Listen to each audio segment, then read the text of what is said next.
Kisah-kisah karomah Sayyidina Ali bin Abi Thalib. Dimulai dari kisah yang pertama.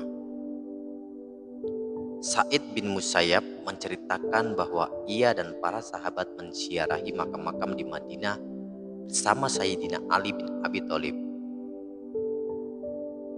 Ali lalu berseru, "Wahai para penghuni kubur, semoga rahmat dari Allah senantiasa tercurah kepada kalian.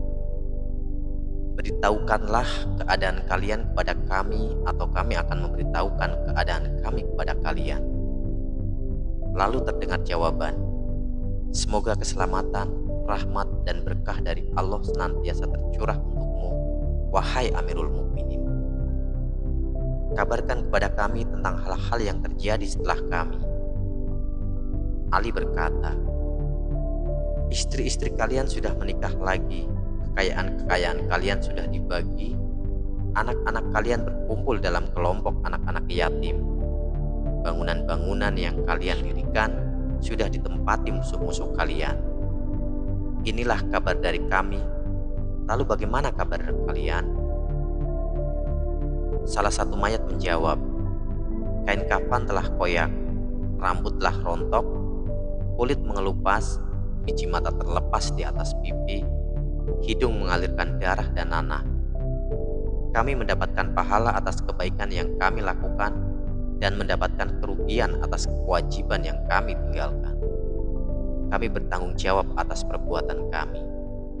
Riwayat Al-Baihaqi. Kisah yang kedua dalam kitab Al-Tabaqat, Taj al-Subhi meriwayatkan bahwa pada suatu malam, Ali dan kedua anaknya Hasan dan Husain radhiyallahu anhu mendengar seorang bersair,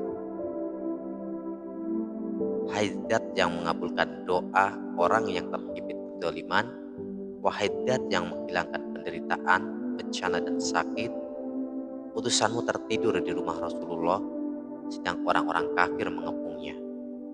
Dan engkau yang maha hidup lagi maha tegak tidak pernah tidur. Dengan kemurahanmu ampunilah dosa-dosaku, wahai Zat tempat berharap makhluk di Masjidil Haram. Kalau ampunanmu tidak bisa diharapkan oleh orang yang bersalah, siapa yang akan menganugerahi nikmat kepada orang-orang yang durhaka?"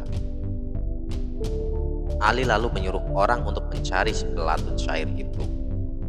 Pelantun syair itu datang menghadap Ali seraya berkata, "Aku, ya Amirul Mukminin." Laki-laki itu menghadap sambil menyeret sebelah kanan tubuhnya, lalu berhenti di hadapan Ali. Ali bertanya, "Aku telah mendengar syairmu, apa yang menimpamu?" Laki-laki itu menjawab, "Dulu aku sibuk memainkan alat musik dan melakukan kemaksiatan. Padahal ayahku sudah menasehatiku bahwa Allah memiliki kekuasaan dan siksaan yang pasti akan menimpa orang-orang yang dolim. Karena ayah terus-menerus menasehati, aku memukulnya. Karenanya ayahku bersumpah akan mendoakan keburukan untukku. Lalu ia pergi ke Mekah untuk memohon pertolongan Allah. Ia berdoa. Belum selesai ia berdoa, tubuh sebelah kananku tiba-tiba lumpuh. Aku menyesal atas semua yang telah aku lakukan. Maka aku meminta belas kasihan dan ridho ayahku sampai ia berjanji akan mendoakan kebaikan untukku jika Ali mau berdoa untukku. Aku mengendarai untanya. Unta betina itu melaju sangat kencang sampai terlempar di antara dua batu besar. Lalu unta itu mati di sana. Ali lalu berkata, Allah akan meridhoimu kalau ayahmu meridhoimu. Laki-laki itu menjawab, demi Allah, demikianlah yang terjadi.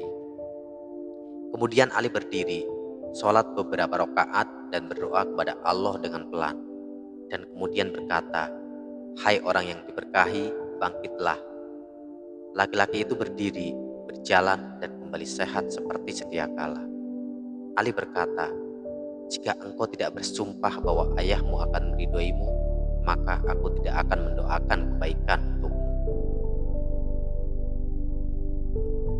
Kemudian untuk kisah yang ketiga, Syekh Fakhrur Razi yang hanya sedikit memasukkan cerita-cerita tentang karomah para sahabat dalam kitabnya, juga meriwayatkan bahwa seorang budak kulit hitam pengagum Ali yang mencuri, budak itu diajukan kepada Ali dan ditanya, "Betulkah kau mencuri?" Ia menjawab, "Iya." Maka Ali memotong tangannya. Budak itu berlalu dari hadapan Ali, kemudian berjumpa dengan Salman Al-Farisi dan Ibnu Al-Qawa. Ibnu Al-Qawa bertanya, "Siapa yang telah memotong tanganmu?"